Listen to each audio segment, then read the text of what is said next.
Oxygen जो होती है ये गैस, ये फायर को सपोर्ट करती है। जैसे अगर आग जल रही है तो ऑक्सीजन आवश्यक है उसके लिए, अगर वहां पर ऑक्सीजन नहीं हुई तो आग जल नहीं पाएगी। Chemical reaction and equation, class 10 NCERT का पहला चैप्टर, और इस वाले चैप्टर से बहुत क्वेश्चन पूछे जाते हैं और बहुत कंफ्यूजिंग भी आप लोगों को लगता है। दोस्तों इस वीडियो में आप लोगों को पूरा चैप्टर आसानी से समझ में आ जाएगा और एग्जाम में आप लोगों का एक क्वेश्चन 100% आप लोगों को इससे पूछा जाएगा। तो हम लोग बिल्कुल पॉइंट टू पॉइंट पढ़ेंगे जिससे पूरा चैप्टर कंप्लीट हो जाए एक ही वीडियो में, बहुत कम समय में। अगर तैयार हो तो बिल्कुल यस आप लोग बोल दीजिए। तो पहले हम लोग यही समझते हैं कि सर केमिकल रिएक्शन यानी रासायनिक अभिक्रिया होती क्या है। दोस्तों बेसिकली केमिकल रिएक्शन एक प्रोसेस है, एक प्रक्रिया है जिसमें नए पदार्थ बनते हैं। ऐसी प्रक्रिया जिसमें नए पदार्थ बन रहे हैं उसे आप लोग बोलोगे केमिकल रिएक्शन यानी रासायनिक अभिक्रिया। एग्जांपल से समझते हैं। दोस्तों मैंने हाइड्रोजन गैस और ऑक्सीजन गैस को मिलाया, क्या बन गया? वाटर। क्या वाटर पहले था क्या? नहीं सर, अभी बना है, ये नया ही पदार्थ है। तो ऐसा प्रोसेस जिसमें कोई नया पदार्थ बनता है आप लोग बोलेंगे केमिकल इसको, इस प्रोसेस को बोलते हैं केमिकल रिएक्शन। तो आप लोग बोलेंगे यहां पर एक केमिकल रिएक्शन हुई है, रासायनिक अभिक्रिया हुई है। एक चीज और ध्यान रखेंगे कि दोस्तों जो नए सब्सटेंस यानी जो नए पदार्थ बनते हैं ना, इनकी प्रॉपर्टीज भी बिल्कुल न्यू होती है, अलग होती है, इनसे अलग होती है। सर एग्जांपल से समझाइए। हाइड्रोजन जो है वो काफी ज्वलनशील है, फ्लेमेबल है। ऑक्सीजन जो होती है ये गैस, ये फायर को सपोर्ट करती है। जैसे अगर आग जल रही है तो ऑक्सीजन आवश्यक है उसके लिए, अगर वहां पर ऑक्सीजन नहीं हुई तो आग जल नहीं पाएगी। तो ये भी आग को सपोर्ट करती है, फायर को सपोर्ट करती है। लेकिन पानी क्या करता है? आग को बुझाता है। यानी इसकी विशेषता अलग है, इसकी अलग है। तो जब भी केमिकल रिएक्शन में कोई नए पदार्थ बनते हैं ना, उनकी विशेषता जो होती है ना वो बिल्कुल अलग होती है, नए कैरेक्टर्स वाले पदार्थ बनते हैं। बहुत बढ़िया। दूसरा एक एग्जांपल समझते हैं। मिल्क जो है वो कन्वर्ट हो गया कर्ड में, दही में। इसका स्वाद अलग है, इसका स्वाद अलग है, यानी कुछ नया पदार्थ अब बन गया। तो नया पदार्थ बन रहा है, इसका मतलब केमिकल रिएक्शन हुई है। आई होप आपको केमिकल रिएक्शन समझ में आएगा और रासायनिक अभिक्रिया समझ में आ गया होगा। नेक्स्ट बात करते हैं सर केमिकल इक्वेशन यानी रासायनिक समीकरण क्या होता है। दोस्तों केमिकल इक्वेशन बेसिकली एक तरीका है, एक वे है रिप्रेजेंट करने का केमिकल रिएक्शन को। अगर कहीं पर केमिकल रिएक्शन हुई है, रासायनिक अभिक्रिया हुई है, तो उसको रिप्रेजेंट करने का एक तरीका है। तो basically it is a way to represent, ये प्रदर्शित करने का तरीका है। अगर कहीं पर केमिकल रिएक्शन हो रही है तो उसको प्रदर्शित करने का तरीका है। एग्जाम्पल से समझते हैं। यहां पर आपने देखा था हाइड्रोजन गैस और ऑक्सीजन गैस मिलकर बना रही है वाटर। यहां पर एक रिएक्शन हुई है, लेकिन बार बार इतना बड़ा थोड़ी लिखेंगे hydrogen gas plus oxygen gas मिलके वाटर। हम लोग क्या कर सकते हैं, कुछ सिंबल को यूज कर सकते हैं। हाइड्रोजन गैस का कोई सिंबल या फॉर्मूले यूज करके हम लोग इसको लिख सकते हैं। तो मैंने क्या करा, हाइड्रोजन गैस का फॉर्मूला ये होता है, ऑक्सीजन गैस का ये होता है, वाटर का ये होता है। तो मैंने सीधे ये लिख दिया, यानी ये एक तरीका मैंने कर दिया। तो इसे बोलेंगे केमिकल इक्वेशन यानी रासायनिक समीकरण। दोस्तों केमिकल इक्वेशन में ध्यान रखिएगा एक एरो होता है ना, एक एरो। तो इस एरो का हेड कहां पर रखना है? जहां जो नया पदार्थ बना है उस तरफ। और जो नया पदार्थ बनता है उसे आप लोग बोलते हैं प्रोडक्ट और हिंदी में बोलते हैं उत्पाद। और जो ये होते हैं पुराने वाले, उन्हें आप लोग बोलते हैं रिएक्टेंट यानी अभिकारक। तो एग्जाम में कई बार पूछा जाता है कि इस एरो की पूंछ, टेल कहां पर रखनी है? रिएक्टेंट की तरफ आप लोगों को रखनी है। चलिए अब केमिकल रिएक्शन हुई है या नहीं हुई है हमको कैसे पता लगे, या जब भी केमिकल रिएक्शन होती है हम लोगों को क्या क्या चीज देखने को मिलेगी, ये हम लोग देखने वाले हैं। तो केमिकल रिएक्शन के कुछ कैरेक्टरिस्टिक देखते हैं कि जब भी केमिकल रिएक्शन होती है क्या क्या चीजें देख आप सकते हो। सबसे पहला चेंज इन कलर। जैसे मान लो कोई पदार्थ था उसका रंग ही बदल गया, यानी नया पदार्थ बन गया, एक नया प्रोडक्ट बन गया, यानी केमिकल रिएक्शन हुई है। फॉर्मेशन ऑफ गैस, कोई गैस का फॉर्मेशन हो रहा है, कोई गैस बन रही है, तब भी आप लोग बोले यार कुछ रिएक्शन हुई है यहां पर। ठीक है। चेंज इन टेम्परेचर, मान लो बहुत ज्यादा हीट रिलीज हुई तो आप बोलेंगे यार कुछ रिएक्शन हुई है यहां पर। ठीक है। फॉर्मेशन ऑफ प्रेसिपिटेट, अवक्षेप का निर्माण। अवक्षेप को किसको बोलते हैं? जो घुलता नहीं है। मान लो प्रोडक्ट में दो चीज बनी है, एक तो वाटर प्लस साथ में कुछ वो वाटर में घुल ही नहीं रहा, तो एक प्रेसिपिटेट बन गया, एक अवक्षेप बन गया। तो आप लोग बोलेंगे कि यार प्रेसिपिटेट बना है तो ये जरूर कोई रिएक्शन हुई है। एक है चेंज इन स्टेट। पहले आप लोगों का मान लीजिए सॉलिड स्टेट में था, अब कुछ लिक्विड बन गया, कुछ गैस बन गया, स्टेट ही चेंज हो गई, तो आप लोग बोलेंगे यार यहां पर केमिकल रिएक्शन हुई है। तो ये आप लोगों के कुछ तरीके हैं जिससे आप लोग पहचान सकते हो। एक एग्जांपल से समझते हैं। जैसे यहां पर देखिए एक पदार्थ होता है कॉपर सल्फेट, जिसका रंग होता है ब्लू यानी नीला। जैसे ही आपने इसमें आयरन डाला, ये जो सॉल्यूशन था, है ना, ये जो विलियन था, इसका रंग ही हरा हो गया, चेंज हो गया। क्यों? क्योंकि पहले पदार्थ कॉपर सल्फेट था, अब कुछ नया पदार्थ बन गया, और नया पदार्थ बना है, इसका मतलब रिएक्शन हुई है। जैसे मान लीजिए दोस्तों, जिंक की रिएक्शन जब सल्फ्यूरिक एसिड से कराते हो तो यहां पर एक गैस बनती है। तो अगर गैस बन रही है तो आप लोग बोल दोगे यहां पर रिएक्शन हुई है। अभी एक एक रिएक्शन को हम लोग देखेंगे आगे। जैसे पानी में जब आप लोग कैल्शियम ऑक्साइड डालते हो, जिसे क्विक लाइम के नाम से भी जानते हैं, बिना बुझा हुआ चूना, जो जैसे डालते हो बहुत ज्यादा हीट रिलीज होती है इस वाले में। तो हीट रिलीज हो रही है तो आप लोग बोल देना कि यार यहां पर कोई केमिकल रिएक्शन हुई है। प्रेसिपिटेट यहां पर दोस्तों, जैसे बेरियम क्लोराइड एक एक्विसियस, एक जलीय विलयन था। जलीय विलयन का मतलब क्या है? पानी में बेरियम क्लोराइड आपने घोल रखा था, बेरियम क्लोराइड का जलीय विलयन था। सिमिलरली सोडियम सल्फेट, पानी में सोडियम सल्फेट आपने घोल रखा था, सोडियम सल्फेट का जलीय विलयन था। जब दोनों लिक्विड को मिलाया, दोनों जलीय विलयन को मिलाया, तो आप लोगों को एक और जलीय विलयन मिला सोडियम क्लोराइड का, लेकिन साथ में कुछ ऐसा पदार्थ मिला, ऐसा सॉलिड मिला, ऐसा ठोस मिला जो कि उसमें घुल नहीं रहा था। तो अगर कुछ ऐसी चीज बन रही है, प्रेसिपिटेट बन रही है, अवक्षेप बन रहा है, तब भी आप लोग बोलोगे केमिकल रिएक्शन हुआ है। सेम दोस्तों यहां पर देखो, वाटर से आपको मिला हाइड्रोजन प्लस ऑक्सीजन। यहां पर वाटर लिक्विड स्टेट में था, ये गैस स्टेट में आपको पदार्थ मिले, यानी यहां पर भी कोई रिएक्शन हुई है। आई होप आपको समझ में आ गया होगा। बहुत बढ़िया। अब बात करते हैं कि केमिकल इक्वेशन जो एक तरीका था किसी केमिकल रिएक्शन को रिप्रेजेंट करने का, ये दो टाइप की होती है। एक बैलेंस यानी संतुलित, और एक अनबैलेंस यानी असंतुलित। आइए मैं आप लोगों को समझाता हूं। जैसे अभी मैंने बताया था हाइड्रोजन और ऑक्सीजन मिलकर बना रहे थे वाटर, ठीक है, तो इसके लिए आपने इक्वेशन लिखी थी, ठीक है। तो इक्वेशन दो टाइप की होती है, अनबैलेंस और बैलेंस। अनबैलेंस में क्या है, आपने सिंपल बता दिया, ठीक है। हाइड्रोजन गैस का आप लोगों को पता है सिंबल क्या होता है या फॉर्मूला क्या होता है, ये H2 होता है, लिख दिया। ऑक्सीजन का ये होता है, वाटर का ये होता है, लिख दिया। लेकिन क्या ये बैलेंस है क्या? लेफ्ट में हाइड्रोजन के मान लीजिए कितने एटम है, कितने एटम है? 2 है, राइट में भी 2 है। लेफ्ट में ऑक्सीजन के 2 एटम है, राइट में केवल 1 है, तो ये बैलेंस नहीं है। क्या ये वाली बैलेंस है क्या? लेफ्ट में टोटल हाइड्रोजन के देखो, ये हाइड्रोजन का ये सिंबल होता है, तो यहां पर 2 एटम है और आगे 2 से मल्टीप्लाई हो रहा है, 2 इंटू 2 4। लेफ्ट में 4 है, राइट में भी 4 है। लेफ्ट में ऑक्सीजन के 2 है, राइट में कितने हैं? देखो ये पूरा आपका 2 से मल्टीप्लाई हो रहा है, तो वो भी हो रहा है क्या? तो ऑक्सीजन के भी 2 है, तो ये बैलेंस है। आप लोगों के मन में क्वेश्चन आएगा कि सर बैलेंसिंग करनी क्यों है? अभिक्रिया समीकरण को, रासायनिक समीकरण को संतुलित क्यों करना है, या वाई बैलेंसिंग मैटर इतना मैटर करती है क्या सर? बिल्कुल, क्योंकि दोस्तों एंटोनी लेवोजियर साहब ने एक लॉ दिया था, एक नियम दिया था। नियम किसको बोलते हैं? लॉ, जो हर जगह आपको देखने को मिलेगा। तो इन्होंने बताया, एक नियम दिया जिसे law of conservation of mass बोलते हैं, द्रव्यमान के संरक्षण का नियम बोलते हैं। इन्होंने बताया कि जब भी कोई केमिकल रिएक्शन होगी, जब भी कोई रासायनिक अभिक्रिया होगा, क्लियर, तो उसमें जो मास होगा ना, टोटल द्रव्यमान, वो कांस्टेंट रहेगा। इसका मतलब रिएक्टेंट मान लो 100 ग्राम है, तो जो प्रोडक्ट बनेगा वो भी 100 ग्राम ही होगा। ऐसा नहीं है ये 100 ग्राम है तो ये 120 ग्राम बन जाए, या ये 100 ग्राम है तो 80 ग्राम बन जाए। तो जितना द्रव्यमान आपके रिएक्टेंट का है, अभिकारक का है, उतना ही प्रोडक्ट का होगा।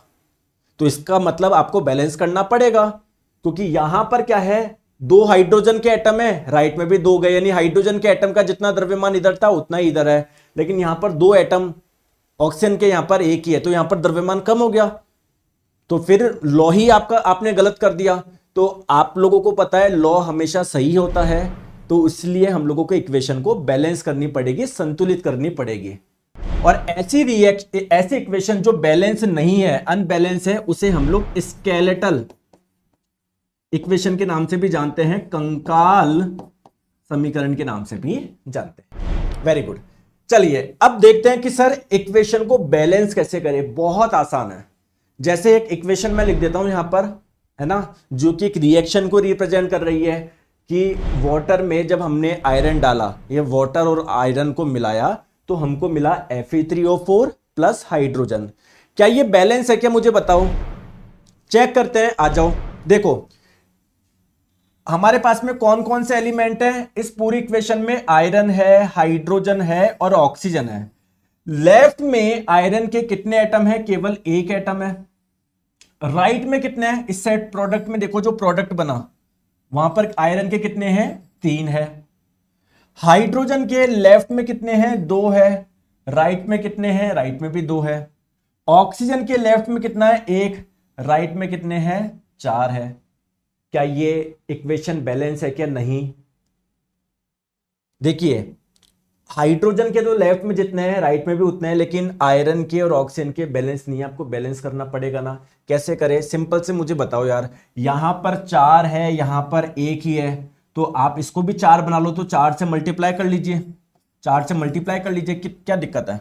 यानी ऑक्सीजन आप लोग 4 कर रहे हो, तो गलती से इधर 4 मत कर देना, तो आप तो फॉर्मूला ही चेंज कर दोगे। अरे हमारा पदार्थ ये था H2O, अगर आपने यहां पर लगा दिया एक अलग ही पदार्थ बना दिया, पता नहीं कौन सा पदार्थ, तो ये होता भी नहीं होता। तो आप कैसे करोगे, ऐसे नहीं करोगे, पहले इसको बक्से में बंद कर लो, इसमें कोई चेंज नहीं करना है आपको, जो भी करना है आगे पीछे करो। तो मैंने इधर 4 लगा दिया, जैसे ही आपने इधर 4 लगा दिया तो लेफ्ट में तो ऑक्सीजन के 4 हो गए, राइट में भी 4, मजे आ गए। लेकिन अब हाइड्रोजन जो पहले 2 था, अब वो भी कितना हो गया, 4 इंटू 2 8 हो गया। तो वो भी कितना हो गया, 2 इंटू मतलब 4 इंटू 2 कितना हो गया, 8 हो गया। यानी राइट में अब हाइड्रोजन कितने रह गए, 2 रह गए, तो इसको भी 8 करना पड़ेगा। तो मैं इधर क्या कर दूं, 4 से मल्टीप्लाई कर दूं, 4 से मल्टीप्लाई कर दूं। तो 4 से जैसे मैंने मल्टीप्लाई किया, इसको जैसे 4 से मल्टीप्लाई किया, ये कितने हो गए, 8 हो गए। बात करते हैं आयरन, राइट में 3 है, लेफ्ट में 1 ही है, तो क्या करेंगे, लेफ्ट में 1 ही है तो उसको 3 करने के लिए 3 से मल्टीप्लाई कर दो, ये भी 3 हो जाएगा, तो लगा दो, 3 लगा दो। तो ये आप लोगों की इक्वेशन बैलेंस होगी। क्या यही बनेगी क्या, 3Fe plus 4H2O, Fe3O4 plus 4H2। अब आप लोगों की ये इक्वेशन जो है वो बैलेंस है। ध्यान रखिएगा दोस्तों, यहां पर रिएक्टेंट या प्रोडक्ट में, जैसे मान लो यहां पर 2 प्रोडक्ट बने, एक तो Fe3O4, तो इसमें कोई चेंज नहीं करना, डब्बा लगा लेना। हाइड्रोजन, इसमें कोई चेंज नहीं करना, डब्बा लगा लेना। इसमें कोई चेंज नहीं करना, डब्बा लगा लेना। इसमें कोई चेंज नहीं करना, डब्बा लगा लेना। जो करना है आगे पीछे करो। आपने मान लो इधर को चेंज कर दिया, हाइड्रोजन 2 की जगह 4 करना, अगर आपने इधर लगा दिया ना, तो ये फॉर्मूला ही अलग हो जाएगा। ऐसा कोई पदार्थ होता ही नहीं है। बात समझ में आ गई, तो बहुत आसान है। नेक्स्ट हम लोग चलते हैं कि सर केमिकल इक्वेशन जो कि रिप्रेजेंट करती है किसी केमिकल रिएक्शन को, तो हम इसको और इंफॉर्मेटिव कैसे बना सकते हैं, और जानकारीपूर्ण कैसे बना सकते हैं कि इस इक्वेशन बहुत सारी चीजें बता दे हम लोगों को। तो आइए मैं कुछ तरीके बताता हूं जिससे केमिकल इक्वेशन को हम लोग मोर इंफॉर्मेटिव बना सके, मतलब वो और ज्यादा हम लोगों को जानकारी दे पाए उस रिएक्शन के बारे में। सर कैसे बना सकते हैं, सबसे पहले आप लोग कैसे बना सकते हो, जो रिएक्टेंट है, अभिकारक है और उत्पाद है, उसकी अवस्था बता के, उसकी स्टेट बताकर। दूसरा तरीका क्या है, अगर वो रिएक्शन किसी स्पेसिफिक कंडीशन में हो रही हो कि हम लोगों को टेम्परेचर इतना चाहिए, इस दौरान प्रेशर इतना चाहिए, या इस दौरान इस वाले कैटेलिस्ट उत्प्रेरक की उपस्थिति में ही ये रिएक्शन होगी, तो उनके बारे में बता के। और बताइए हीट का अगर कुछ एक्सचेंज हो रहा है तो उसके बारे में बता के। सर एग्जांपल बताएंगे, जैसे यहां पर देखो हाइड्रोजन और ऑक्सीजन की रिएक्शन से बना वाटर। अगर आप लोग सिंपल ये लिख देते हैं, सिंपल ये लिख देते हैं जो कि एक बैलेंस इक्वेशन है, तो इक्वेशन तो बैलेंस है, लेकिन अभी आपको ज्यादा इंफॉर्मेशन नहीं मिल रही कि यार यहां पर जो H2O मिला वो लिक्विड स्टेट में मिला या गैस स्टेट में मिला। तो अगर जैसे मैं L लिख दूंगा तो काफी डाउट क्लियर हो गए। सिमिलरली हाइड्रोजन जो यहां पर है वो लिक्विड स्टेट में या कैसे है, तो यहां पर जैसे मैं G लगा दूंगा तो मुझे काफी चीजें मुझे समझ में आ गई बात समझ में। तो अगर कोई ठोस अवस्था में है तो उसके आगे S लगा दो, लिक्विड स्टेट में तो L लगा दो, गैस स्टेट में तो G लगा दो, तो बहुत सारी जानकारी हम लोगों को मिल जाएगी। सर ये AQ का मतलब क्या होता है, AQ का मतलब होता है एक्विसिस, जलीय। जैसे पानी में, जैसे फॉर एग्जांपल NaCl के आगे लिखा हुआ है AQ, इसका मतलब क्या है, क्या NaCl लिक्विड स्टेट में है क्या, इसका मतलब ये नहीं है। इसका मतलब ये है कि पानी में आपने NaCl को घोल रखा है। आई बात समझ में। तो आप लोग ये स्टेट बता के काफी इंफॉर्मेटिव आप लोग बना सकते हो। दूसरा, अगर कोई रिएक्शन किसी पर्टिकुलर स्पेसिफिक कंडीशन में होती हो तो वो कंडीशन बताइए, ठीक है। जैसे नाइट्रोजन, ठीक है, जैसे यहां पर देखिए, पूरा ध्यान आप लोग यहां पर रखिए, नाइट्रोजन और हाइड्रोजन की रिएक्शन से बनता है अमोनिया, लेकिन ये वाली रिएक्शन बहुत हाई प्रेशर पे होती है, 200 एटमॉस्फेरिक प्रेशर, यानी नॉर्मल जितना एटमॉस्फेरिक प्रेशर होता है उससे 200 गुना प्रेशर पे, इस टेम्परेचर पे होती है, बहुत हाई टेम्परेचर पे होती है। और इस वाली रिएक्शन में एक कैटलिस्ट की यूज होती है, आयरन का कैटलिस्ट, उत्प्रेरक किसको बोलते हैं, जो रिएक्शन की रेट को चेंज कर दे, या तो बहुत फास्ट कर दे या कम कर दे। जनरली हम लोग यूज करते हैं फास्ट करने के लिए, ठीक है। तो इसकी प्रेजेंस में ही होती है ये। तो आप लोग इसको एरो के ऊपर लिखिए या नीचे लिखिए, जितनी भी स्पेसिफिक कंडीशन है। तो हम लोगों को देखो भी इस इक्वेशन से कितनी सारी चीजें पता पड़ गई।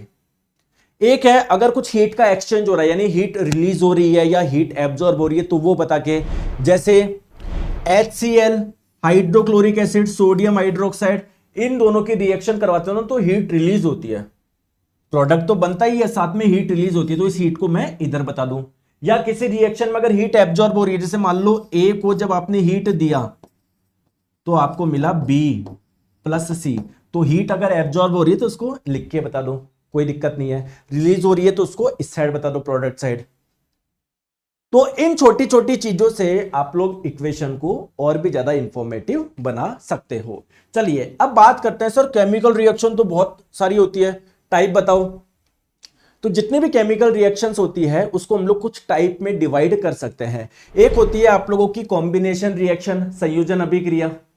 अगर कोई दो रिएक्टेंट या दो से ज्यादा रिएक्टेंट मिलके एक प्रोडक्ट बनाए तो ऐसी रिएक्शन को बोलते हैं कॉम्बिनेशन रिएक्शन। एक होती है डीकंपोजिशन, अपघटन। अगर कोई एक रिएक्टेंट, एक अभिकारक मिलके दो या दो से ज्यादा प्रोडक्ट बनाए तो उसको बोलेंगे अपघटन अभिक्रिया।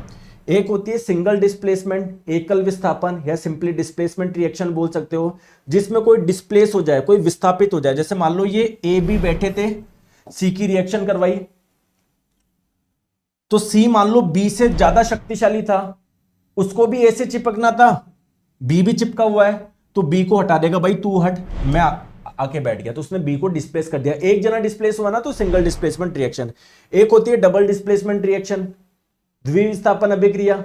और एक होती है रिडॉक्स रिएक्शन, जहां पर ऑक्सीडेशन भी हो, रिडक्शन भी हो, ऐसी रिएक्शन को बोलते हैं रिडॉक्स रिएक्शन। तो बेसिकली इन टाइप की रिएक्शन समझनी है और हम लोगों को सारे वो एग्जांपल्स देखने हैं जो एनसीईआरटी में हम लोगों को दिए हुए हैं। आई बात समझ में? बिल्कुल सर। चलिए सबसे पहले समझते हैं कॉम्बिनेशन रिएक्शन यानी संयोजन अभिक्रिया। ऐसी अभिक्रिया जहां पर दो या दो से ज्यादा रिएक्टेंट मिलके एक प्रोडक्ट बनाए उसको बोलते हैं हम लोग कॉम्बिनेशन रिएक्शन। सर एग्जांपल्स बताइए। ऐसे तो दोस्तों लाखों करोड़ों एग्जांपल है, लेकिन हम लोगों को केवल वो वाले एग्जांपल्स देखने हैं जो एनसीईआरटी में दिए हुए हैं, जिससे हम लोगों को कंफ्यूजन ना हो। जैसे फॉर एग्जांपल जब कोयले को आप लोग जलाते हो, कोयला किससे बना हुआ है? कार्बन से तो मिलकर बना होता है, और किसी भी चीज को जलाने में ऑक्सीजन की आवश्यकता होती है। तो बेसिकली जब आप लोग इसको गर्म करते हो तो ये जो ऑक्सीजन है उससे जुड़ के क्या बना लेता है? कार्बन डाइऑक्साइड बना लेता है। या सिंपल आप देखो, कार्बन प्लस ऑक्सीजन मिलके बना रहे कार्बन डाइऑक्साइड। क्या ये कॉम्बिनेशन रिएक्शन है? क्या बिल्कुल, रिएक्टेंट दो थे, प्रोडक्ट केवल एक ही मिला। नेक्स्ट बात करते हैं फॉर्मेशन ऑफ वाटर, जल का निर्माण। तो जो वाटर होता है कैसे बनता है? जब हाइड्रोजन गैस और ऑक्सीजन गैस की रिएक्शन करवाई हमने तो हम लोगों को मिल गया वाटर। तो ये भी एक कॉम्बिनेशन रिएक्शन है, क्योंकि दो रिएक्टेंट है, प्रोडक्ट एक ही बन रहा है। तो ये दोनों आप लोगों को एनसीईआरटी में दिए हुए हैं। सर और भी दिए हुए हैं क्या? बिल्कुल और दिए हुए हैं, बताइए सर। एक दिया हुआ है, बहुत इंपॉर्टेंट है। जब कैल्शियम ऑक्साइड, जिसे आप लोग क्विक लाइम के नाम से जानते हैं और हिंदी में जिसे बिना बुझा हुआ चूना भी बोलते हैं, बिना बुझा हुआ चूना, ठीक है, बिना बुझा हुआ चूना, जब आप लोग इसको पानी में डाल देते हैं तो आपको जो बनता है प्रोडक्ट वो बनता है कैल्शियम हाइड्रोक्साइड, जिसे स्लैग्ड लाइम, बुझा हुआ चूना भी बोलते हैं। तो यहां पर दो रिएक्टेंट थे, प्रोडक्ट एक ही बना। तो ये कैसी है आप लोगों की, कैसी रिएक्शन है? कॉम्बिनेशन रिएक्शन है, संयोजन अभिक्रिया। साथ में इस वाली रिएक्शन में बहुत हीट भी रिलीज होती है। तो ऐसे रिएक्शन अगर इसमें कुछ हीट रिलीज हो रही हो तो उसे एक्सोथर्मिक के नाम से भी जानते हैं। एक्सोथर्मिक भी है ये। एक्सोथर्मिक बोले तो ऊष्माक्षेपी भी है, ऊष्माक्षेपी भी है ये। आई बात समझ में? और एग्जांपल बताएंगे, बहुत फेमस है ये दोस्तों। मैग्नीशियम का आपने एक रिबन लिया, रिबन का मतलब मान लो मैग्नीशियम का एक टुकड़ा लिया, उसको जला रहे हो। तो जब मैग्नीशियम को आप जब जलाते हो, जब उसको हीट दे रहे हो, तो वो क्या करता है, इस एयर में जो ऑक्सीजन प्रेजेंट है उससे साथ मिलकर क्या बना लेता है, मैग्नीशियम ऑक्साइड बना लेता है। बहुत इंपॉर्टेंट रिएक्शन है। और जब आप लोग मैग्नीशियम को, जैसे मान लीजिए ये मैग्नीशियम का टुकड़ा था, आप जला रहे हो, तो मैग्नीशियम ऑक्साइड जो बनता है ना, वो नीचे से राख के रूप में आ जाता है। राख के रूप में व्हाइट कलर का पाउडर होता है, ये व्हाइट कलर का पाउडर होता है। और जब मैग्नीशियम आप लोगों का जलता है, जो फ्लेम का कलर होता है वो कैसा होता है आप लोगों का, बिल्कुल चमकदार, बिल्कुल चमकदार लौ के साथ ये जलता है, बिल्कुल चमकदार लौ के साथ में ये जलता है। क्लियर है? आई बात समझ में? तो यहां पर भी देखो, दो रिएक्टेंट मिलके एक प्रोडक्ट बना रहे हैं, तो ये कॉम्बिनेशन रिएक्शन है। एक रिएक्शन और है, जब कार्बन मोनोऑक्साइड और हाइड्रोजन गैस जुड़ते हैं तो ये बनाते हैं CH3OH। ये है आप लोगों का मैथिल एल्कोहल, या जिसे मेथेनॉल भी बोलते हैं। ये रिएक्शन बहुत हाई प्रेशर पे होती है, इतने प्रेशर पे। तो ये भी एक कॉम्बिनेशन रिएक्शन का एग्जाम्पल है। तो मेरे प्यारे दोस्तों, मैंने आपको कुछ एग्जाम्पल दिए हैं, याद रख सकते हो। 7 एग्जाम्पल है, 7 याद रख लो। एग्जाम में पूछ लिया जाएगा, बताइए किस प्रकार की अभिक्रिया है, तो आप लोग इजीली बता सकते हैं ये कॉम्बिनेशन रिएक्शन है, रासायनिक अभिक्रिया है। आई बात समझ में? चलिए नेक्स्ट बात करते हैं डीकंपोजिशन रिएक्शन, अपघटन अभिक्रिया। ऐसी अभिक्रिया जहां पर एक रिएक्टेंट से दो या दो से ज्यादा प्रोडक्ट बन जाए, मतलब वो टूट रहा है और किसी को तोड़ने के लिए आप लोगों को क्या चाहिए, उसको एनर्जी देनी पड़ेगी ना। हो सकता है आप लोग उसको गर्म कर रहे हो, उसको हीट दे रहे हो सकता है उसको करंट दे रहे हो सकता है उसको सूर्य के प्रकाश में रख दिया हो, क्योंकि सूर्य के प्रकाश में भी तो एनर्जी होती है। तो उसका डीकंपोजिशन अलग अलग टाइप से हो सकता है। सबसे पहले हम लोग बात करेंगे थर्मल डीकंपोजिशन की, यानी ऊष्मीय वियोजन की या ऊष्मीय अपघटन की। अगर हीट दे रहे हो और हीट से अगर कोई दो या दो से ज्यादा प्रोडक्ट में टूट रहा है तो उसको बोलेंगे थर्मल डीकंपोजिशन। ठीक है? तो थर्मल डीकंपोजिशन ऐसा डीकंपोजिशन है, ऐसा अपघटन है जो कि हीट देने पर या कोई हीट को एब्जॉर्ब करके अगर टूट रहा है तो इसको बोलेंगे थर्मल डीकंपोजिशन। सर एग्जांपल बताया, वो वाले एग्जांपल आप लोगों को ध्यान रखना है जो एनसीईआरटी में आप लोगों को दिए हुए हैं। सबसे पहला कैल्शियम कार्बोनेट, जो कि एक सब्सटेंस है, एक पदार्थ है। जब हम लोग इसको हीट देते हैं, जब हम लोग इसको गर्म करते हैं तो ये टूट जाता है किसमें, कैल्शियम ऑक्साइड में प्लस कार्बन डाइऑक्साइड में। तो एग्जाम में अगर ये रिएक्शन दी जाए और पूछी जाए कि बताइए ये किस प्रकार की रिएक्शन है, तो आप लोग बोल सकते हो डीकंपोजिशन रिएक्शन या अपघटन अभिक्रिया। या आप लोगों को ये भी पूछ सकता है कि कैल्शियम कार्बोनेट को जब हम लोग हीट करते हैं तो कौन से दो प्रोडक्ट मिलते हैं, कैल्शियम ऑक्साइड जो कि सॉलिड स्टेट में मिलता है और कार्बन डाइऑक्साइड। सर और एग्जांपल बताइए जो एनसीईआरटी में दिया हुआ है, बहुत फेमस एग्जांपल लेड नाइट्रेट। इसका नाम है सब्सटेंस का, इस पदार्थ का लेड नाइट्रेट।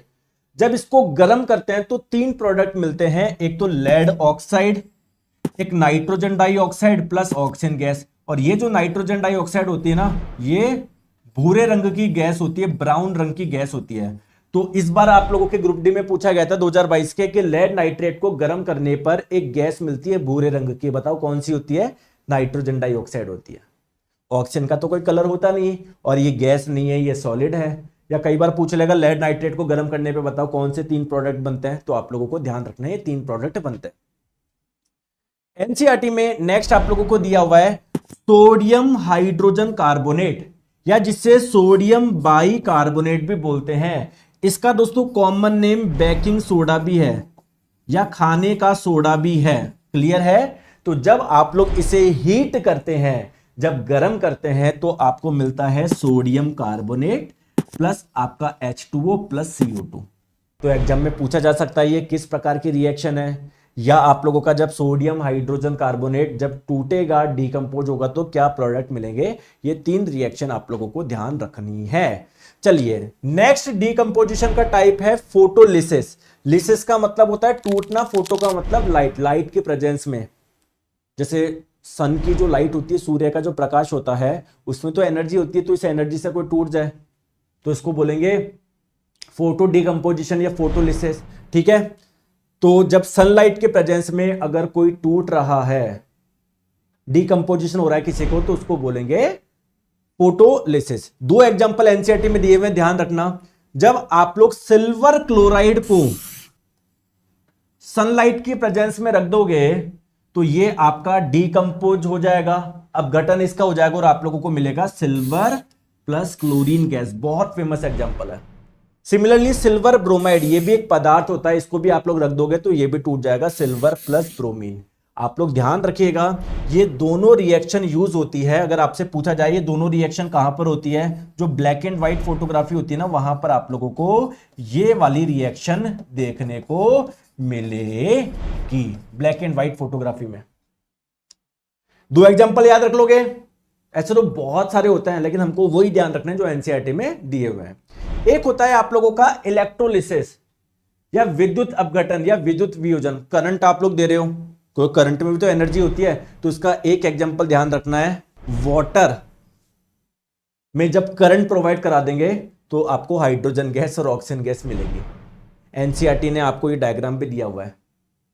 तो जब देखो, मान लीजिए एक मग है जिसमें आपने पानी डाल रखा है, अब आपके पास में बैटरी है, बैटरी आपको करंट दे देगी, लेकिन पानी में आपको भेजना है करंट, तो दो इलेक्ट्रोड आपको लगाने पड़ेंगे, मतलब इसी से तो करंट जाएगी। तो एक इलेक्ट्रोड को बैटरी के पॉजिटिव टर्मिनल से जोड़ा, एक को नेगेटिव टर्मिनल से जोड़ा। जिसको बैटरी के पॉजिटिव टर्मिनल से जोड़ते हैं उस वाले को आप लोग बोलते हैं क्या, एनोड, और जिसको नेगेटिव टर्मिनल से जोड़ते हैं उस वाले को आप लोग बोलते हैं कैथोड। तो बस आप लोग ये ध्यान रखिएगा, जब वाटर में करंट प्रोवाइड करी तो आपको मिला हाइड्रोजन प्लस ऑक्सीजन। अगर आप लोगों से पूछा जाए हाइड्रोजन गैस कहां पर मिलती है, एनोड पे मिलती है या कैथोड पे, तो कैथोड पे तो मिलेगी आपको हाइड्रोजन गैस और ऑक्सीजन गैस मिलेगी आपको एनोड पे। ध्यान रखिए, बहुत इंपॉर्टेंट है। नेक्स्ट टाइप का रिएक्शन डिस्प्लेसमेंट रिएक्शन, विस्थापन अभिक्रिया, या जिसको सिंगल डिस्प्लेसमेंट रिएक्शन भी बोल सकते हैं। अगर आप लोग ये रिएक्शन समझना चाहते हैं तो आप लोगों के लिए पहले ये ध्यान रखना पड़ेगा कि हर एलिमेंट की रिएक्टिविटी अलग अलग होती है, किसी की ज्यादा किसी की कम। तो आप लोगों को यहां पर समझिए, जैसे पोटेशियम ज्यादा रिएक्टिव है सोडियम से, सोडियम ज्यादा रिएक्टिव है कैल्शियम से। ये एनसीईआरटी में टेबल दी हुई है, ये आप लोग ध्यान रखो। इसमें देखो मेजरली मेटल्स की रिएक्टिविटी आपको दर्शाई गई है, कौन सा मेटल ज्यादा रिएक्टिव, कौन सा मेटल कम रिएक्टिव। आप लोग बोलेंगे सर बीच में हाइड्रोजन क्या कर रहा है, आपको पता तो होना चाहिए ना, कौन हाइड्रोजन नॉन मेटल है, अधातु है, आपको पता तो होनी चाहिए कौन सी ऐसी मेटल है जो हाइड्रोजन से ज्यादा रिएक्टिव है, कौन सी ऐसी है जो हाइड्रोजन से कम रिएक्टिव है। इसको याद करने की एक ट्रिक बता दूं, और ये बहुत इंपॉर्टेंट, अगर ये आपको समझ में आ गई, ये सीक्वेंस याद रख लिया तो आपका एग्जाम में कुछ गलत हो ही नहीं सकता। जैसे एक लड़का है जिसको लोग बोलते थे क्या, जैबरा जैबरा। अब वो बोल रहा है कि यार भाई मुझे जैबरा मत बोला करो क्योंकि मुझे वो पसंद है, मुझे बोला करो मैं स्मार्ट लड़का हूं। ठीक है, तो एक ट्रिक याद रखिए आप लोग, क्या, please stop calling me zebra, please stop calling me a zebra, please मुझे जैबरा बुलाना बंद करो, please stop calling me a zebra. I like her, मैं उसे पसंद करता हूं, यार मुझे मत बुलाओ जैबरा, please stop calling me a zebra, I like her. Call me, मुझे किस नाम से बुलाओ, कॉल मी स्मार्ट गाय, मैं स्मार्ट गाय हूं। तो इससे आप लोगों को याद रह जाएगा, please stop calling me a zebra, I like her, call me smart guy. देखिए गोल्ड इतना महंगा क्यों आता है, क्योंकि उसकी रिएक्टिविटी बहुत कम है। ऐसा नहीं आप लोग खुले में रख दोगे तो एयर में जो ऑक्सीजन उससे अभिक्रिया कर लेगी या किसी और से अभिक्रिया कर लेगी, अभिक्रिया करती ही नहीं है, तभी तो इतना महंगा है। पोटेशियम को तो खुले में रख ही नहीं सकते आप, एयर में जो ऑक्सीजन उससे रिएक्शन कर लेगा, किससे रिएक्शन कर लेगा, किसी से भी कर लेगा। ये तो आई बात समझ में, ट्रिक याद है। चलिए सर एग्जांपल समझते हैं जो एनसीईआरटी में दिए हुए हैं। एनसीईआरटी में रिएक्शन दिया हुआ है कि कॉपर सल्फेट की रिएक्शन जब आपने आयरन से करवाया तो क्या होगा। देखिए कॉपर सल्फेट जो होता है ना, ये पदार्थ है जो ब्लू कलर का होता है, और दोस्तों ये आयरन का सिंबल है, जैसे आपने कॉपर सल्फेट में आयरन डाला, सॉल्यूशन विलियन का कलर ही चेंज हो गया, हरा हो गया, इसका मतलब नया पदार्थ बन गया। वो नया पदार्थ क्या था? आयरन सल्फेट था, और कॉपर आपका अलग हो गया। तो एक्चुअल में हुआ क्या, SO4 के साथ में बैठा था कॉपर। कॉपर है मेटल, SO4 कॉपर क्या है? मेटल है, धातु है। तो मेटल बैठा है SO4 के साथ में, यानी मेटल को प्यार होगा SO4 के साथ में। आयरन बोला मैं भी तो मेटल हूं, कॉपर ही क्यों बैठेगा? तो क्या कॉपर से ज्यादा रिएक्टिव है क्या आयरन? कॉपर से ज्यादा रिएक्टिव है क्या आयरन? यस। तो आयरन बोलेगा मैं आपसे ज्यादा शक्तिशाली हूं, कॉपर को हटाएगा और खुद आके बैठ जाएगा। कॉपर को हटा दिया, कौन डिस्प्लेस हुआ? एक जना डिस्प्लेस हुआ, कॉपर, और उसकी जगह आयरन आ गया। तो ये सिंगल डिस्प्लेसमेंट रिएक्शन है। और बताएंगे, कॉपर सल्फेट में जब आपने जिंक डाला, तो जिंक भी मेटल है, कॉपर SO4 के साथ में बैठा है, यानी मेटल, कॉपर मेटल है, यानी मेटल को प्यार होगा SO4 के साथ में। तो जिंक बोलेगा यार मैं भी तो मेटल हूं, तो और जिंक ज्यादा रिएक्टिव है कॉपर से, तो ये भी हटा देगा। तो जिंक सल्फेट प्लस कॉपर आपका बन जाएगा। तो ये किस प्रकार की रिएक्शन है? सिंगल डिस्प्लेसमेंट रिएक्शन है। एक जना यहां पर डिस्प्लेस हो गया, ठीक है, उसकी जगह कौन आ गया? दूसरा जना आ गया। नेक्स्ट है लेड प्लस कॉपर क्लोराइड। ये तीन आप लोग ध्यान रखिएगा। तो कॉपर क्लोरीन के साथ में बैठा हुआ, कॉपर एक मेटल हो सकता है, मेटल को प्यार हो क्लोरीन से, तो लेड बोलेगा कि मैं भी तो मेटल हूं, तो इसको हटा देगा और खुद जाके बैठ जाएगा। ये तीन आप लोग याद रख लोगे सिंगल डिस्प्लेसमेंट रिएक्शन के, ठीक है। नेक्स्ट बात करते हैं डबल डिस्प्लेसमेंट रिएक्शन, विस्थापन अभिक्रिया। डबल डिस्प्लेसमेंट रिएक्शन उसको बोलेंगे जहां पर दो जने डिस्प्लेस हो, लेकिन इसको टेक्निकली अगर हम लोग देखें एग्जैक्ट क्या है, तो ये रिएक्शन आप लोगों की ऐसी रिएक्शन जहां पर नए कंपाउंड बनते हैं, और किससे बनते हैं? आयन के एक्सचेंज से। एग्जाम में पूछा जाता है ऐसी कौन सी रिएक्शन है जहां पर आयन का एक्सचेंज होता है, आयन का आदान प्रदान होता है, वो डबल डिस्प्लेसमेंट रिएक्शन होती है। एग्जांपल से समझा दूंगा, टेंशन मत लो। जैसे एक रिएक्शन है कि जब आप लोगों ने बेरियम क्लोराइड, बहुत इंपॉर्टेंट है, और सोडियम सल्फेट की रिएक्शन करवाई, ये भी एक एक्वेसियस सॉल्यूशन है, जलीय विलयन है, ये भी एक जलीय विलयन है। तो जब आप लोगों ने बनाया, दोनों को मिलाया, तो बना सोडियम क्लोराइड, और साथ में एक सब्सटेंस और बना बेरियम सल्फेट, जो कि इसमें घुलनशील नहीं था, इसलिए सॉलिड स्टेट है, ये घुलनशील नहीं है, तो इसको बोलेंगे प्रेसिपिटेट, अवक्षेप। ऐसे रिएक्शन जिसमें प्रेसिपिटेट बनता है उसको प्रेसिपिटेट रिएक्शन भी बोलते हैं, अवक्षेपन अभिक्रिया वो भी बोलते हैं। तो ये अवक्षेपन अभिक्रिया भी है। अब सर मुझे समझाओ कहां पर आयन का एक्सचेंज हुआ, मुझे तो कुछ समझ ही नहीं आया। आइए मैं आपको समझाता हूं। देखिए दोस्तों, यहां पर सोडियम सल्फेट में सोडियम, और बेसिकली सोडियम पे कैसा चार्ज है? Na+, और ये SO4-2, ये दोनों आपस में जुड़े हुए थे, पॉजिटिव नेगेटिव, पॉजिटिव नेगेटिव को अट्रैक्ट करता है ना।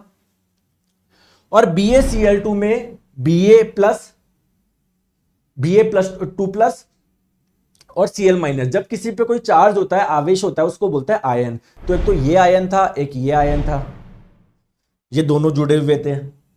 इस वाले में एक ये आयन था, एक ये आयन था, दोनों जुड़े हुए थे। बाद में हुआ क्या? NaCl बन गया, यानी जो सोडियम आयन पहले इसके साथ में बैठा हुआ था, अब वो किसके साथ में बैठ गया? इसके साथ में बैठ गया, और यहां पर बना BaSO4।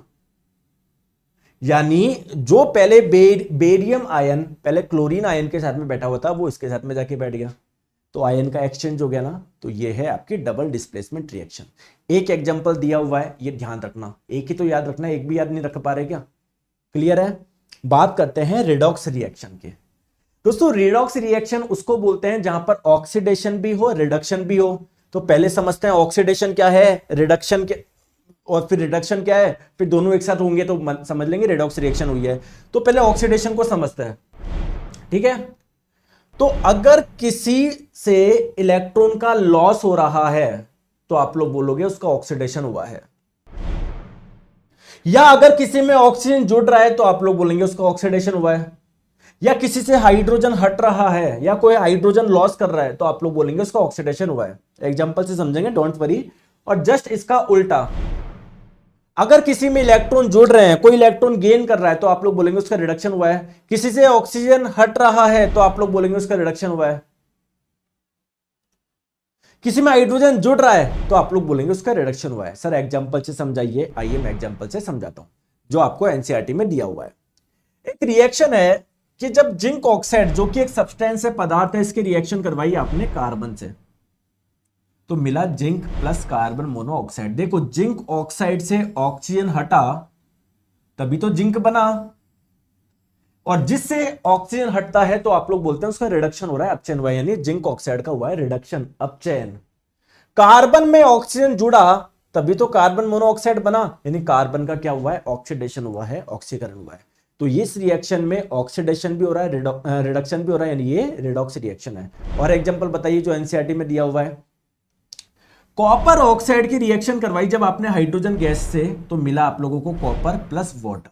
तो कॉपर ऑक्साइड से ऑक्सीजन हटा होगा तभी तो कॉपर बना है, तो कॉपर ऑक्साइड से ऑक्सीजन हटा है यानी इसका रिडक्शन हुआ है। और H2 में ऑक्सीजन जोड़ा है तभी तो H2 बना है, तो यहां पर हाइड्रोजन का क्या हुआ है, ऑक्सीडेशन हुआ है। तो ऑक्सीडेशन रिडक्शन दोनों एक साथ हुए हैं, तो आप लोग बोलेंगे यहां पर रिडॉक्स रिएक्शन है। एक एग्जांपल और दिया हुआ है एनसीईआरटी में कि जब मैग्नीज ऑक्साइड की रिएक्शन HCl से कराया तो MnCl2 बना, वाटर बना, क्लोरीन बना। और समझ ही नहीं आ रहा कैसे यहां पर रिडॉक्स रिएक्शन है, किसका तो ऑक्सीडेशन हुआ, किसका रिडक्शन हुआ, समझ ही नहीं आया। आइए समझते हैं। मैंने एक चीज और बताई थी, अगर किसी से इलेक्ट्रॉन का लॉस हो रहा है या किसी में इलेक्ट्रॉन जुड़ रहा है तो इससे भी ऑक्सीडेशन रिडक्शन डिसाइड होता है। आइए इस रिएक्शन को, जो समझ में नहीं आता आप लोग बस सीधे रट लेते हो कि एक प्रकार की रिडॉक्स रिएक्शन है, इस वाली रिएक्शन को थोड़ा सा डिटेल में समझते हैं। देखो यहां पर पहले मेरी बात को ध्यान से समझो, है ना, रटो मत। ऑक्सीजन का एटॉमिक नंबर होता है 8, यानी इसके एटम में प्रोटॉन की संख्या है 8, और जितने प्रोटॉन होते हैं उतने इलेक्ट्रॉन होते हैं, इलेक्ट्रॉन भी 8 है। तो ऑक्सीजन के एटम में टोटल 8 इलेक्ट्रॉन है, पहली कक्षा में 2 आ सकते हैं, बचे हुए 6 इलेक्ट्रॉन अगली कक्षा में चले जाएंगे। क्या ये स्टेबल है क्या? नहीं, क्योंकि इसके बाह्यतम कक्षा में 8 नहीं है। ये स्टेबल कैसे होगा? जैसे इसके पास में 2 इलेक्ट्रॉन आ जाएंगे स्टेबल हो जाएगा, और जब किसी पे 2 इलेक्ट्रॉन आते हैं तो इस पे 2 नेगेटिव चार्ज भी आ जाएगा। यानी ऑक्सीजन स्टेबल कैसे होगा? इसके पास में कहीं से 2 इलेक्ट्रॉन आ जाए। यहां पर मैग्नीज के साथ में 2 ऑक्सीजन बैठे हुए हैं, एक ऑक्सीजन को 2 इलेक्ट्रॉन की आवश्यकता थी, 2 को 4 की आवश्यकता होगी, तो जरूर वो 4 दिए किसने होंगे? मैग्नीज ने दिए होंगे। और जब भी कोई इलेक्ट्रॉन डोनेट करता है तो उस पर आता है पॉजिटिव चार्ज, यानी यहां पर बेसिकली ये Mn+4 है। ये सेम चीज अगर हम लोग बात करें क्लोरीन की, क्लोरीन का इलेक्ट्रॉनिक कन्फिगरेशन होता है ये 2,8,7। क्या ये स्टेबल है क्या? नहीं, क्योंकि इसके आउटर मोस्ट में 7 नहीं है, 8 नहीं है, 7 ही है। इसको 1 इलेक्ट्रॉन चाहिए, और जब भी कोई 1 इलेक्ट्रॉन ग्रहण करेगा उस पर 1 नेगेटिव चार्ज आ जाएगा, यानी Cl- स्टेबल हो जाएगा। Cl- स्टेबल है, और स्टेबल कैसे हुआ? क्लोरीन ने 1 इलेक्ट्रॉन ग्रहण करा। तो अगर एक क्लोरीन इसके साथ में जुड़ा हुआ है तो जरूर इसने 1 इलेक्ट्रॉन डोनेट किया होगा, यानी यहां पर H+ है। ठीक है, अब मेरी बात को ध्यान से समझो प्लीज।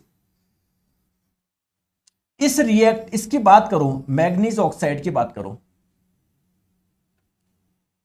ठीक है, और यहां पर HCl की बात करो। दोस्तों HCl में क्लोरीन की ऑक्सीडेशन स्टेट क्या है? -1। मैग्नीज ऑक्साइड में मैग्नीज की क्या है? +4 है, मैंने आपको बताया। अब जब MnCl2 बना तो क्लोरीन को 1 इलेक्ट्रॉन चाहिए होता है, तो 2 क्लोरीन अगर इसके साथ में जुड़े हुए हैं तो मैग्नीज ने 2 इलेक्ट्रॉन दिए होंगे, यानी यहां तो +2 चार्ज आया होगा, तो यहां पर इसकी ऑक्सीजन स्टेट क्या है? +2। Cl2 जब 2 जुड़ते हैं ना तो ऑक्सीजन स्टेट होती है 0। तो देखो इसकी ऑक्सीडेशन स्टेट हो गई +4 से +2, यानी कुछ माइनस हुआ है। माइनस चार्ज कब आता है? मैं इसमें +4 में -2 जोड़ दूं तभी तो +2 आएगा। माइनस चार्ज कब आता है? जब कोई इलेक्ट्रॉन ग्रहण करता है, और जब भी कोई इलेक्ट्रॉन ग्रहण करता है, रिसीव करता है, तो आप लोग बोलते हैं उसका रिडक्शन हुआ। तो यहां पर रिडक्शन हुआ है किसका? मैग्नीज का। यहां पर देखो HCl में क्लोरीन की ऑक्सीडेशन स्टेट थी -1, अगर इसमें +1 जोड़ दूं तो 0 हो जाएगा ना। तो प्लस कब आता है? जब कोई इलेक्ट्रॉन डोनेट करता है, लॉस करता है। ग्रहण करता है जब नेगेटिव चार्ज आता है, जब लॉस करता है पॉजिटिव चार्ज आता है। और जब भी इलेक्ट्रॉन का लॉस होता है इसका मतलब ऑक्सीडेशन हुआ, तो यहां पर ऑक्सीडेशन भी हुआ है। तो इसलिए यहां पर ये क्या है? कि रिडॉक्स रिएक्शन है, क्योंकि रिडक्शन भी हुआ है, ऑक्सीडेशन भी हुआ है। आई बात समझ में? चलिए सर डेली लाइफ में ऑक्सीडेशन बताओ ना, कहां कहां होता है? ऑक्सीडेशन का मतलब ऑक्सीजन का जुड़ना। एग्जांपल बताओ। जैसे कोरोजन जो होता है ना, वो भी एक ऑक्सीडेशन का ही एग्जाम्पल है। कोरोजन क्या है? जब भी आप लोग किसी मेटल को खुले में रख दोगे ना, तो वो एयर में जो ऑक्सीजन है उससे रिएक्शन कर लेगी, या एयर में कोई मॉइस्चर है तो उससे रिएक्शन कर लेगी और अपने आप को डैमेज कर लेगी। इस प्रोसेस को बोलते हैं कोरोजन। ठीक है, तो यहां पर भी तो ऑक्सीडेशन होता है, कुछ कुछ मेटल ऑक्सीजन को अपने से जोड़ लेती है।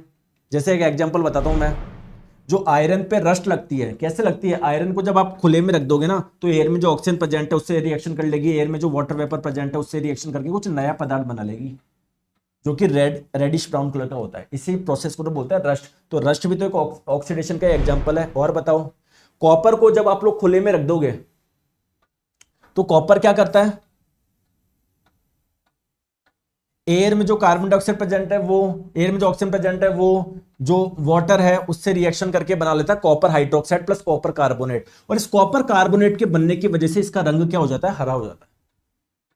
तो अगर कॉपर का कोरोजन हो रहा है, कॉपर का संसारण हो रहा है, तो ये भी तो एक ऑक्सीडेशन का एग्जांपल है, क्योंकि ऑक्सीजन जुड़ रही है यहां पर भी कॉपर में। क्लियर है सर? और बताएंगे ना कुछ?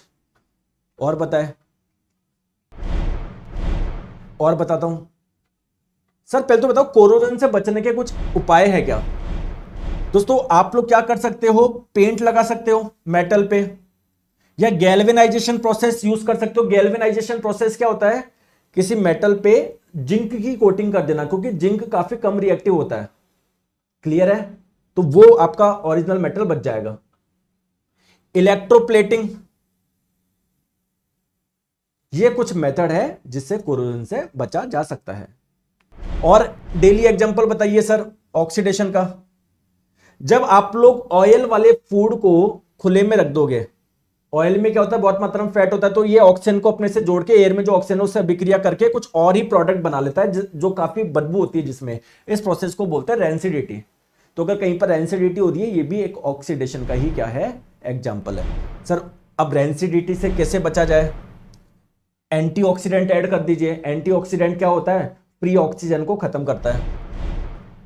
आप लोग फूड को एयर टाइट कंटेनर में रख दीजिए, जिससे एयर अंदर आ ही नहीं पाए। तो एयर नहीं होगी तो ऑक्सीजन भी अंदर नहीं आ पाएगी। ऑक्सीजन जुड़ेगी कैसे? फैट से, वसा से। आप लोग फ्रिज में रख दीजिए, उसमें रेंसिडिटी प्रोसेस बहुत ज्यादा स्लो हो जाता है, बहुत ज्यादा। क्लियर? या एयर की जगह आप लोग नाइट्रोजन गैस ऐड कर दीजिए, जिससे फूड में जो फैट है वही तो ऑक्सीजन से जुड़ रहा था, अब ऑक्सीजन है ही नहीं, जुड़ेगा किससे? तो दोस्तों, ये पूरा का पूरा चैप्टर मैंने आप लोगों को एक वीडियो में करा दिया। कैसा लगा? मजा आया या नहीं आया? बताइए। ऐसे वीडियो और चाहते हो ज्यादा से ज्यादा लाइक और शेयर करिएगा। बाकी रेलवे के लिए जनरल साइंस का foundation batch, one stop solution, complete theory plus साथ में मल्टीपल चॉइस क्वेश्चन पढ़ो, मजा आप लोगों को आ जाएगा। कंटेंट देखो किस प्रकार का है, साथ में हैंड रिटन नोट्स भी आप लोगों को मिल जाएंगे। प्ले स्टोर पर जाएंगे, साइंस मैग्नेट ऐप इंस्टॉल कर लेंगे, कोर्स वाले सेक्शन में आपको सारे कोर्स मिल जाएंगे। बड़ो मजा आ जाएगा आप लोगों को। ठीक है, कोई भी अगर समस्या आ रही है तो इस नंबर पे आप लोग संपर्क कर सकते हो। Thank you so much, take care, और चैनल को सब्सक्राइब करना ना भूलें।